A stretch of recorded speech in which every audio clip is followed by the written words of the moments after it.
করেছিল মা তোমার পূজা লক্ষ্য যা দিয়ে বলিদান ভগবতীতাতে রাম অবতারে ছিলে তুমি পাতালেতে মাথায় করে আনলো হলো কাকা তারপরেতে বৃন্দাবনে পুজেছিলেন গোপীগণে মিটাইলে তাদের মনস্কাম আবার ঘরগুলিতে কালীঘাটে গঙ্গার ওই নিকটে নিজ গুণে হইলে অধিষ্ঠান টাকা ব্রিটিশ তখন গভর্নমেন্ট ছিল তোমার মা বলেছিল লোহার ভাটা যদি মাগো হয় না বলি তবে ভোগ দিব মা 1000 টাকায় এ কথাটি নয়নতা লোহার ভাটা হয়েছিল যদি কাটা গেল লোহার পাঠা দেখে তারা রক্ত ছিটা ইংরেজ গভর্নমেন্ট নিল আশ্চর্য বলে আজ থেকে করিব পূজা ও মা চতুর্ভুজা থাকবে মোদের যতদিন মা তাহলে কমলা কান্ত শতক ছিল তোমার নামে পাগল হইল তোমার নামে পাগল হইয়ে যায় ওগো সেই মতেতে পাগল আমি ওগো আমার মা জননী তোরা করে এসো মা ভাই আমি ডাকি তোমায় করো তোরে তুমি তোমা ঘুমো ঘরে সব জাগারে কুলকুণ্ডলিনী আবার শিব মুখে মুক্তি দিয়া আছো সুখে ঘুমাইয়া থেকো নামা জগত জন একবার জাগো গো জগত যায়া যোগেশ্বরী মহামায়া যোগ রূপা জগত জননী মাগো আছো সুখে মন্দ হয়ে সদানন্দ সঙ্গে লইয়ে থেকো নামা পাশানন্দী আমি ডাকি তোমায় বার দরজায় কাতর ঘন্টা কত বাজায় তবু মাতর ভাঙে না যে ঘুম তাই দুর্গা দশ পূজা যার জন্মে করি পূজা বাদ্য ভাঙ্গ করি কত মাগো তোমার ঘট ভাঙে না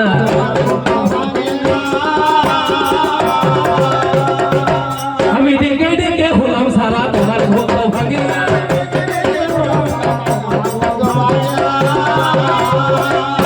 মাগো আমি অতি জ্ঞান অন্ধ না বুঝিবা ভালো মন্দ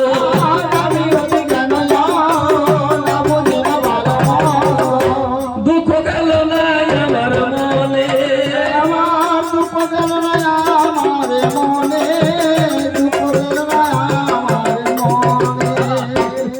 তাহলে এক মুখেতে হয় না রে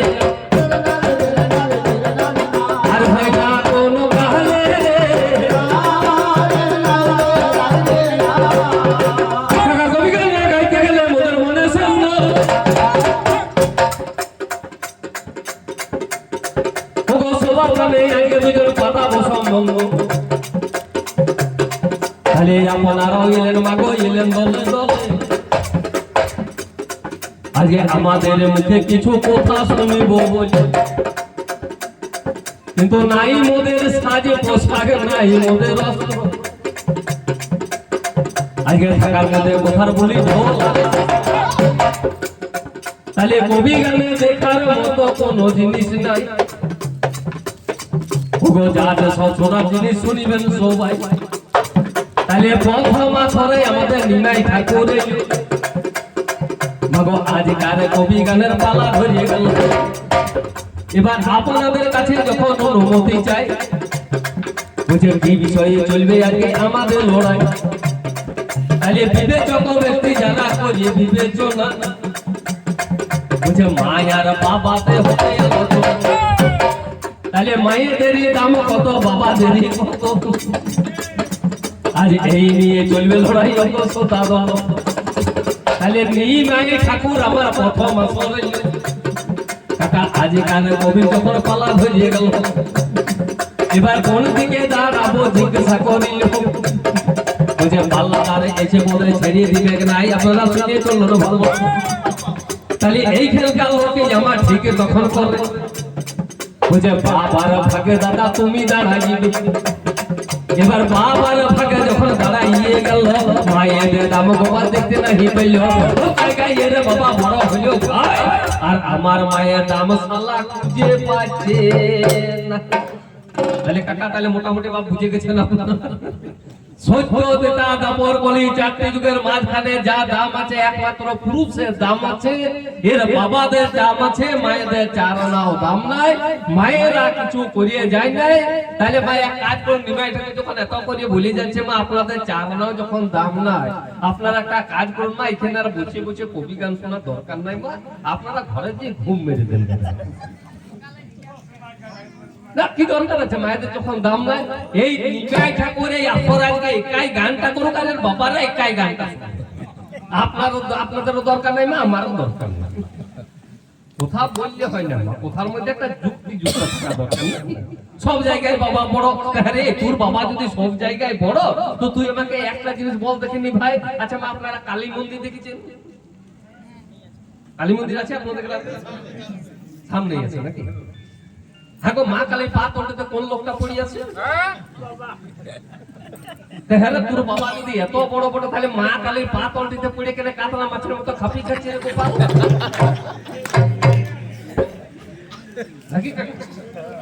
সব জায়গাতে যুক্তিগত কথা আছে তুই যে বলছিস সব জায়গায় আমার বাবা বড় সব জায়গাতে আমার বাবার দাম মায়েদের চার আনাও দাম নাই তাহলে তুই আমাকে জানা যে তোর বাবা মা কালীর পা তলটিতে কেন পড়ে আছে আর এমনি এমনি পড়ে আছে এমনি এমনি পড়ে আছে আমা এর বাবা শিবটা করে মা কালী গতিটা কি করে রেখেছে গো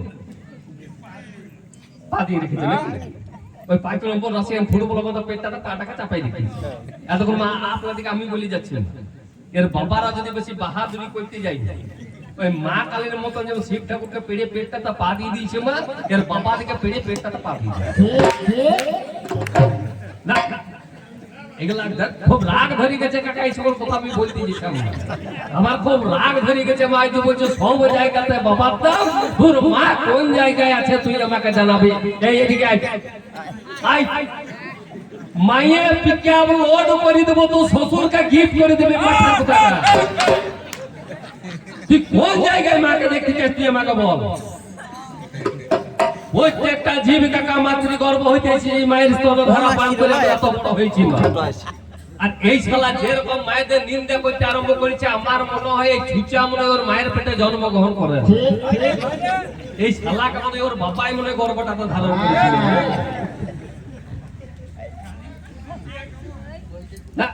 দিয়া দেরি ব্যাপার না দিতে যাবো কেন শালা লিখবো আমি মায়ের বেটা দিতে শিখিনি আমি লিখতে শিখেছি তাহলে প্রত্যেকটা জীব মাতৃগর্ভ হইতেছি জিমা তবে এই নিমাটাকে যেরকম আসলে আপনাদের নিন্দা করছে তাহলে আমার মনে হয় ওর মায়ের পেটে হয় নাই তাহলে এর বাবাই মনে এই শালাকে গর্ভটা তো ধারণ করেছে নাকি আর তুই বাবার পেটে হইছিস মানে দুধ তাইলে খাইস নাই নাকি রে কারণ তোর বাবার কাছে তার দুধ পাওয়া যাবে নাকি পাওয়া যাবে না একবারে নাই আমি সেটা বলছি না মাল আছে আছে কিন্তু প্রোডাকশন বন্ধ ফ্যাক্টরি তার পরিবর্তে আমার মনে হয় নিমাই ঠাকুরের বাবা নিমাই ঠাকুরকে এরকম একটা পেপসির বোতল কিনে দিয়েছিল আর আমার মনে হয় শালা ওই পেপসি চুষে মানুষ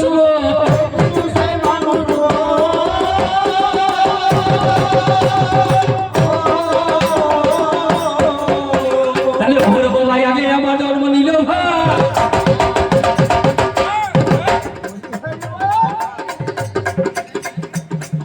ভাই আপনারাও শুনলেন বা বেকা শুনেছে তাহলে ওর বাবা সর্বপ্রথম জন্ম নিল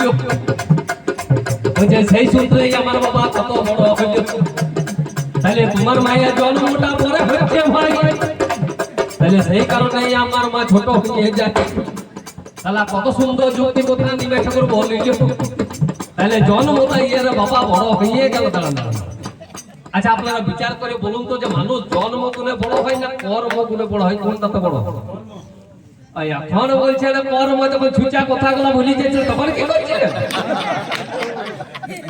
কানটাতে তিনটে চড় মারতে পারলেন যে ডাহা মিথ্যা গল্পগুলো আসলে করছে কোন জায়গাতে না প্রত্যেকটা জায়গাতে হচ্ছে মা বড় তার প্রমাণ কোন জায়গায় এই যে বলছে বাবা আমার জন্মটা আগে নিয়েছে দেখবেন কতটা বানানো মিথ্যা গল্প এই শালা ভুলে গেছে দেখবেন আপনারা এর বাবা জন্ম নিচ্ছে কিসে জন্মটা নিচ্ছে বলছে বিশাল পৃথিবী যেদিন জলমগ্না ছিল সেই দিন ওর বাবা জল থেকে নাকি জন্ম নিয়েছে। বাহ, খুব ভালো জিনিস। আচ্ছা দাদা, এই পৃথিবী যেদিন জলমগ্না ছিল, আচ্ছা কাকা পৃথিবীটা কে বটে? পৃথিবী এই শালা শ্বশুর না খুব শ্বশুর কে বটে পৃথিবীটা? তাহলে পৃথিবী হচ্ছে আমার মা।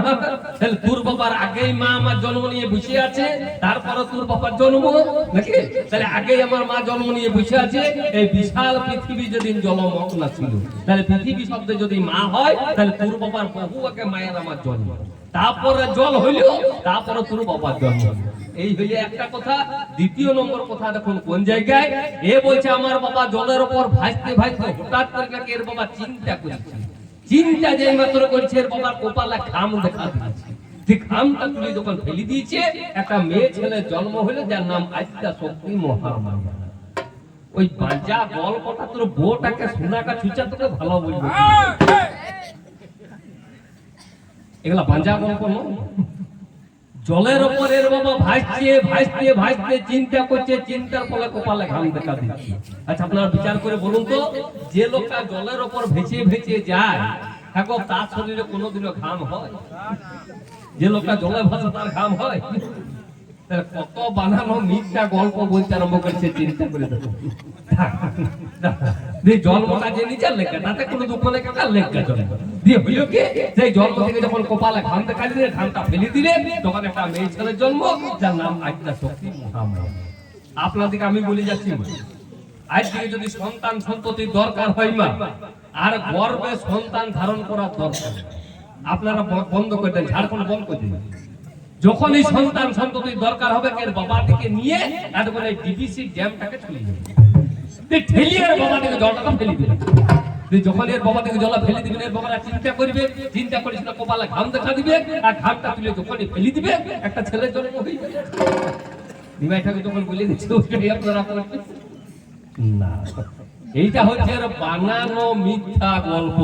জন্মর বাবা নেই নাই, জন্মটা নিচ্ছে কে না? যারা দেবী ভাগবত পড়েছেন তারা বুঝতে পারবেন।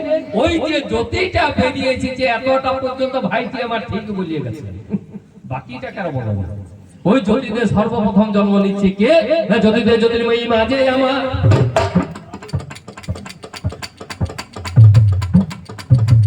জ্যোতিতে জ্যোতির্ময়ী মাঝে আমার,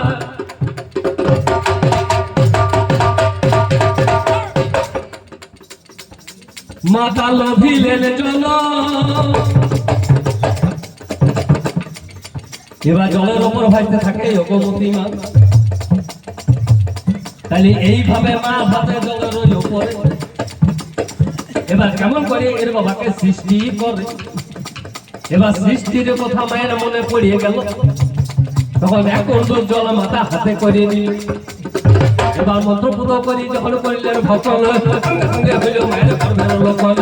এইভাবে কিছুদিন গর্ভ বেরিয়ে গেল, 1 মাস 2 মাস পেরিয়ে গেল, দেখতে দেখতে 10 মাসে উপনীত হইল। এই গর্ভে 3 খানা ডিম্ব প্রথম হইল। 3 খানা ডিম্ব আমার মা দিল ভাই, একটা লাল একটা নীলে একটা সাদা হয়ে। লাল ডিমে বোম্বাই আমার জন্ম নিয়েছিল, সাদা ডিমে মহাদেব ভাগবতে বলিল। নীল ডিমে মহাবিষ্ণু জন্ম হইল ভাই, বলে আমার বাপের বেটা তোকে জানায়। 3 খানা ডিম্ব আমার মা নিয়ে গেল, 3 খানা লিজার বাবা জন্ম হইল। সেদিন যদি আমার মা ডিম না দিত ভাই, সেদিন যদি আমার মা ডিম না দিত ভাই, তাহলে তোর বাবার মুখ তুই আর কোনোদিন দেখতে পেতিস না। এই 3 খানা ডিম্ব প্রসব করে 3টা লিটার বাবার জন্ম, তা আবার জন্ম দিলেই হবে কি মাগো? এর 3টা বাবাই হচ্ছে হ্যান্ডিক্যাপ। 3 বাবাই হ্যান্ডিক্যাপ, লড়ন চড়ন কিছু নাই। সঙ্গে সঙ্গে বুঝতে পারলেন কে না আমার মা, বুঝতে পেরে বললেন কি এর বাবা দিকে চৈতন্য দান করলেন। যার জন্য মায়ের একটা নাম হয়ে গেল চৈতন্যময়ী। সেই চৈতন্য দান করার পর এর বাবাদের লড়ন চড়ন ধরিয়েছে।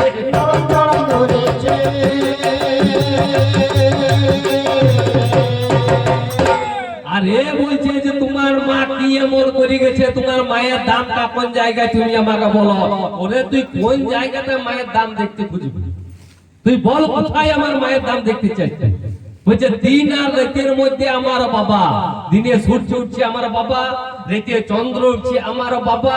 হ্যাঁ রে, দিনে তো সূর্য উঠলো তোর বাবা, তারপরে দেখতে চন্দ্র উঠল, ঠিক আছে। দিন আর রাতের মাঝে মাঝে দেখবেন একটা সময় থাকে, কি সময় বলো এটাকে? হ্যাঁ, দিবস শেষ রজনীর ব্রহ্ম মিলনের কাল সন্ধি, সেটাকে কি বলা হয়? সন্ধ্যা বলা। আরে সন্ধ্যা, সন্ধ্যা, সন্ধ্যা, সন্ধ্যাটাকে তুমি ওরে আমার মা যতক্ষণ না আসবে তোর বাবার ক্ষমতা নাই যে রাত চলে আসবে। আর তুই যে বলছিস রাত্রি, রাত্রি, দেখো রাত্রিটাকে, রাত্রিকে তোর বাবা না আমার মা? রাত্রি সেও হচ্ছে আমার মা, তোর বাবা কোনো জায়গাতে নাই। আর তুই কোথায় আমাকে দেখাবি তোর বাবা? একটা রাত্রে বেলায় চন্দ্র উঠছে, একটা বাবা, দেখো তার মাঝে এতগুলা উঠে। আর কি বলো ওইগুলাকে? তারাকে কটা মালবি রে তুই? কটা মালবি? গুনিয়ে শেষ করতে লাগবি, বুঝলি? নামটা পড়ে শেষ করতে লাগবি তুই। এত মা তোকে আসর করে দেব, সব জায়গাতে মা। মা ছাড়া জগৎ মা চলতে পারে না।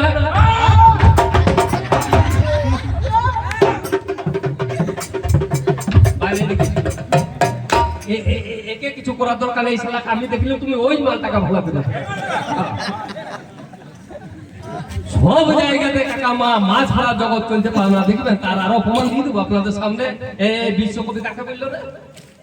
কে বিশ্বকবিটা? রবীন্দ্রনাথ ঠাকুর। নাকি কাকে বড় করে গেছে?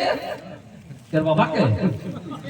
আরে এই বিশ্বকবি রবীন্দ্রনাথ ঠাকুর। ওরে তোর মতো 3 পয়সার কবি আর নয়, যে হচ্ছে বিশ্বকবি রবীন্দ্রনাথ ঠাকুর। কাকে বড় করে গেছে? এর বাবাকে? না, এর বুঝা আর কি বলিছে? জনগণ মন অধিনায়ক জয় হে ভারত ভাগ্য বিধাতা। জনগণ মন অধিনায়ক, নায়ক, নায়ক, নায়কটা কে? এর বাবা আমি চুপ করবো তো? আহা, সালা মিঠুন এমএলএ ফাটা কৃষ্ট, আর এই শালা হচ্ছে চুলা কৃষ্ট। দুটা কৃষ্ট দেখে দেখে জড়ো। না, কাকে বড় করে যাচ্ছে? জনগণ বলছে কি না? জনগণ মন অধিনায়ক জয় হে ভারত ভাগ্য বিধাতা। এই ভারত ভাগ্য বিধাতার একমাত্র নায়ক তার জনগণ। এখন জনগণ বলতে কি বুঝা যায়? এর বাবাকে। এইটা আমাদের বেঙ্গল ভোট আসছে, দেখবেন প্রত্যেকটা দেওয়ালে লেখা থাকে, কি লেখা থাকে না? জনগণ অমুক ব্যক্তিকে বিপুল ভোটে জয়ী করুন। তাহলে ভোটটা কি তোর বাবারা একাই দিতে যায় নাকি? আমার মায়েরা যায় না? এখন যাই না? এই শালাকে কে বুঝিয়ে দিচ্ছে? সব জায়গাতে বাবা হ্যাঁ না কাকা। এর ভাবনা চিন্তাটা খারাপ হয়ে গেছে। এর ভাবনাটাই শালার ভালো নয়। এর ভাবনা কিরকম জানেন? এই ছোকরা জিলাপিকে দেখে ভাবে গরুর গাড়ির চাকা।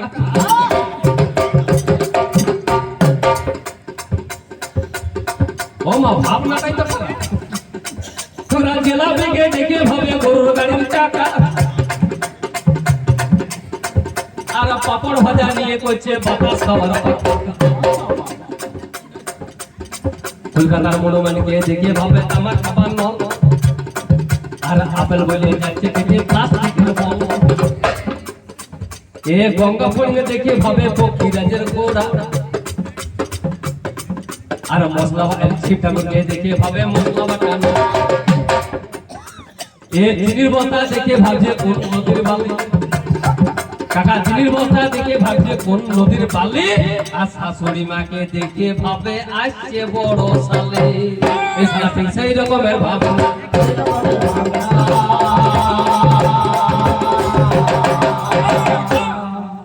এই যে কাকা আপনাদেরকে বলে যাচ্ছি বাপ, এই শালার কথা শুনে হুচুকে নাচতে যাবেন নাই। আমি আপনাদেরকে বলে যাচ্ছি যে নারী জাতিকে একটু সম্মান করতে শিখুন। কেন বলছি কথাটা? এই বর্তমান কলিকালে কাকা সব কিছু পাওয়া যাবে বাপ, কিন্তু বউ যদি একবার চলিয়ে যায় এর কথা শুনে হুচুকে নাচতে যাবেন না। যাদের যাদের বিয়ে হয়েছে তাদের দিকে আমি ভুলে যাচ্ছি যে বউগুলাকে খুব যত্ন করে রাখতে হবে। কেন বলছি কথাটা জানেন? যদি আপনাদের গ্রামে কোনো ছোকরা বাবা মারা যায় আর ছেলেটা যদি খুব কান্নাকাটি করে, যোগ আমার বাবা মারা গেছে, আমার বাবা মারা গেছে, কত বয়স্ক লোক এসে বলবে চুপ করবা, কান্নাকাটি করিস না, তোর বাবা মারা গেল তো কি হয়েছে, আমরা তো রয়েছি তোর বাবার মতো নেই।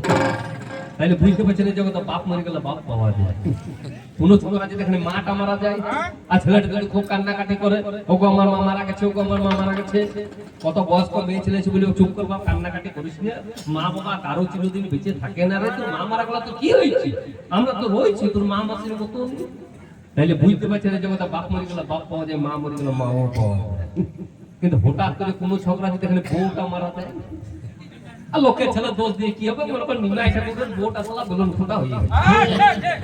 আর নিমাই ঠাকুর যদি আপনাদের গ্রামে এসে খুব কান্নাকাটি আরম্ভ করে, ওগো আমার বউ মারা গেছে, ওগো আমার বউ মারা গেছে, তো হ্যাঁ মা, একটা মেয়ে হয়েছে নিমাই ঠাকুরকে বলবে, নিমাই ঠাকুর তুমি আর কান্নাকাটি করিও না ভাই, তোমার বউ মারা গেছে তো কি হয়েছে, আমরা তো রয়েছি তোমার বউয়ের মতো। আসবে ওরে বোকা, ওই জন্য বলছি যে বউকে একটু যত্ন কর, বুঝলি?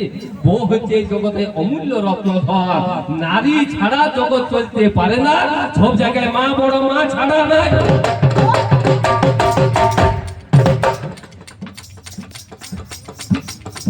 ওরে হাজার হাজার আসরে প্রমাণ আমি করি দিব ভাই, সব জায়গায় মায়ের আমার কত দাম হইল, আজ বলে আমার বাপের বেটা তুমি শুনে চলো, তাহলে সামাজিকের মাঝখানে প্রমাণ দিয়ে যায় নারী জাতি কত বড় সুবিধা সবাই। সামাজিকের মাঝখানে আপনাদের এখানে